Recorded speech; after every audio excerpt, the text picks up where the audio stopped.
क्या आपने कभी सोचा है, अगर कोई इंसान समय चुरा सकता हो तो क्या होगा? पर जब वही समय उसकी खुद की जिंदगी को निगलने लगे, तब?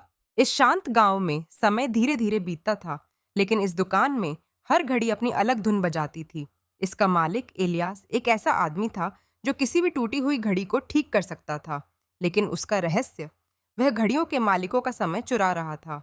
एक छोटी लड़की लिली दुकान में घुसती है। उसके हाथ में एक टूटी हुई कुकू घड़ी है। उसके बाल उलझे हुए हैं और उसकी आंखें जिज्ञासा से चमक रही हैं। एलियास अपनी मेज पर काम कर रहा है, लेकिन उसकी आहट से वह ऊपर देखता है। लिली बोली, मम्मी कहती हैं कि आप कुछ भी ठीक कर सकते हैं। यह भी? एलियास ने घड़ी को उठाया और फुसफुसाया, देखते हैं। लिली ने देखा, एक अजीब सी घड़ी शेल्फ पर रखी है। उसका रेत नीली रोशनी से चमक रहा है। लिली उसकी ओर बढ़ती है, लेकिन एलियास झट से उसे रोकता है। इसे मत छुओ, एलियास ने कहा। यह क्या है? लिली ने पूछा।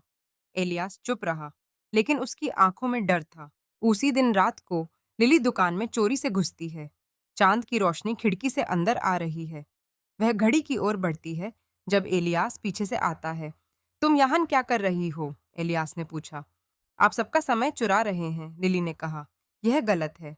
एलियास को लिली की बातन का एहसास हुआ, और फिर सुबह होते होते एलियास और लिली घड़ी का इस्तेमाल करके चोरी हुआ समय लौटाने लगते हैं।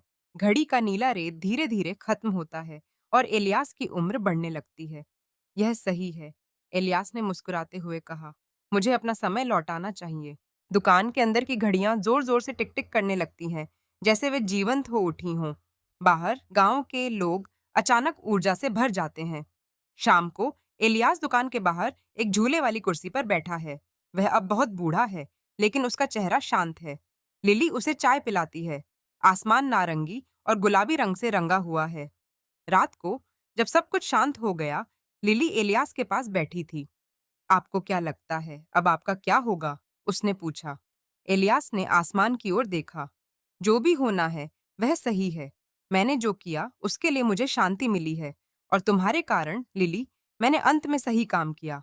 लिली मुस्कुराई। आप हमेशा मेरे लिए एक नायक रहेंगे। सुबह होते होते इलियास अपनी कुर्सी पर सोए हुए थे। उनका सांस लेना धीमा होता गया, लेकिन उनका चेहरा शांत था। लिली ने उन्हें धीरे से ढक दिया और बाहर आकर सूरज की पहली किरणों को देखा। उसने खुद से कहा, समय की सच्ची कीमत तभी पता चलती है जब हम उसे सही ढंग से इस्तेमाल करना सीख लेते हैं।